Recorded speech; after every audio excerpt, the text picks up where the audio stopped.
সম্মানিত গৌর ভক্তবৃন্দ, কৃষ্ণ ভক্তবৃন্দ, প্রেমময়ী রাই ভক্তি মিডিয়া আপনাদেরকে স্বাগতম। আমি এখন অবস্থান করছি শ্রী শ্রী লোকনাথ ব্রহ্মচারী বাবার আশ্রম, বারোদি, নারায়ণগঞ্জ, ঢাকা। আমি এখন প্রধান ফটকে অবস্থান করছি।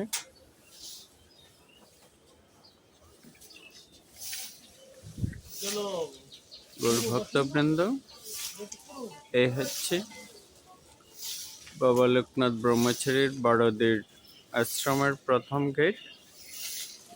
গেট দিয়ে ভিতরে প্রবেশ করছে।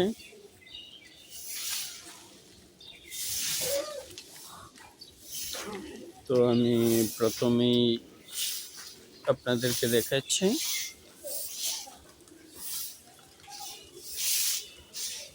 শ্রী শ্রী লোকনাথ ব্রহ্মচারী বাবাজির সমাধি মন্দির। এই যে আমরা দেখতে পাচ্ছি শ্রী শ্রী লোকনাথ ব্রহ্মচারী সমাধি মন্দির। ওইখানে বাবার সমাধি,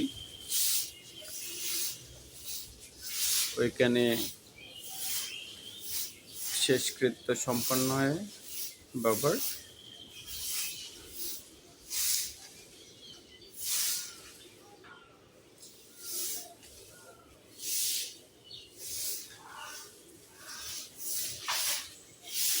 এখানে বাবার অপরূপ বিগ্রহ আমরা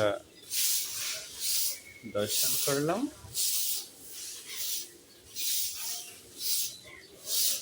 ভক্তমণ্ডলী, আমি সামনের দিকে এগিয়ে যাচ্ছি। আমরা দেখতে পাচ্ছি ব্রহ্মচারী বাবার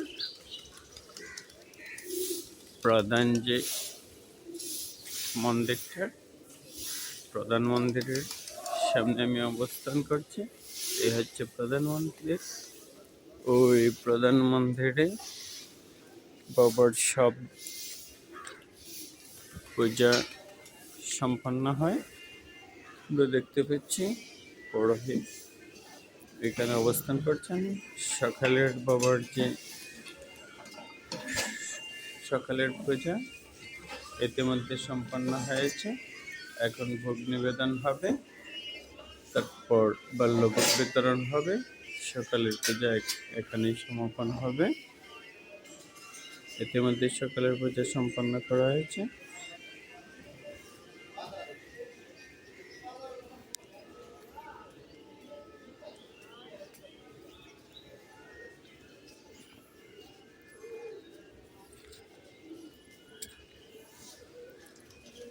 ভক্তমণ্ডলী, আমরা দেখতে পাচ্ছি ওইখানে লোকনাথ ব্রহ্মচারীর বাবার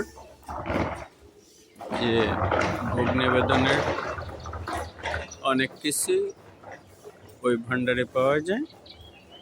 আমরা দেখতে পাচ্ছি ওইখানে তথ্য অনুসন্ধান কেন্দ্র, ওখানে আবার পুলিশ কন্ট্রোল রুম আছে যে কোনো আইনি সহযোগিতার জন্য। এখানে ঢাকা মেট্রো পুলিশ অবস্থান করেন।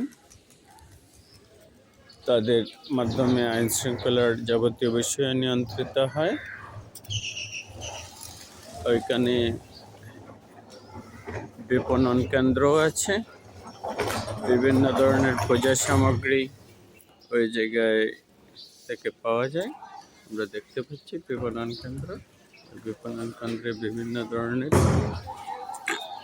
পূজা সামগ্রী, গ্রন্থ, অনেক কিছু পাওয়া যায়।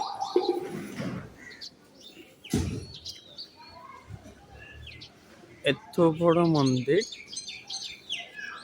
তো যেখানে হাজার হাজার ভক্তদের থাকার জায়গা আছে, বিভিন্ন নিবাস আছে।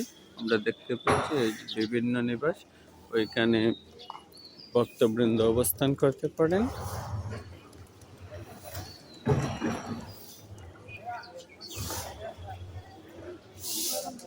ভক্তমণ্ডলী, আমরা দেখতে পাচ্ছি ওইখানে বাবার ভোগের প্রসাদ অন্যান্য অনুদান গ্রহণের কার্যালয়, ওইখান থেকেই সব কিছু নিয়ন্ত্রণ করা হয়। বাল্যভোগটা সকালে 9 ঘটিকায় দিতে হয় এবং প্রসাদ বিতরণ হয় 10টা 30-এ।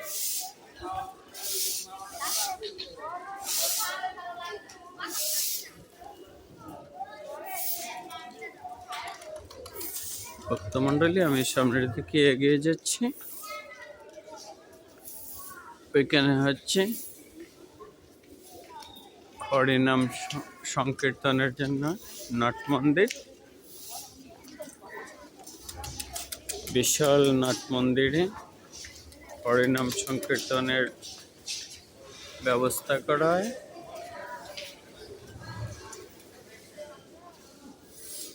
হাজার হাজার ভক্ত একসাথে ওই নাট মন্দিরে কীর্তন শ্রবণ করতে পারে, অনুষ্ঠান উপভোগ করতে পারে। আমি আর একটু সামনের দিকে এগিয়ে যাচ্ছি।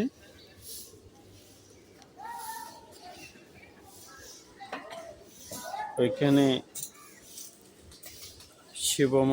এই মূর্তি, শিবের বিগ্রহ, পুকুরের মধ্যে ভাসমান শিবের বিগ্রহ।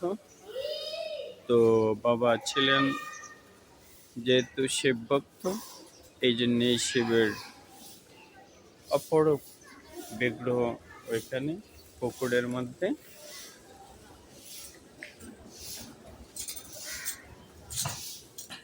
যদি আমরা মন্দিরের পূর্বপাশে যাই,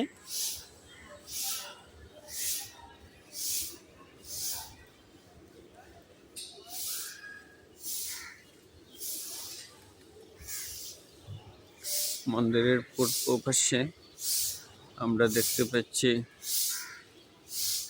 অপরূপ কারুকাজ মণ্ডিত মন্দির।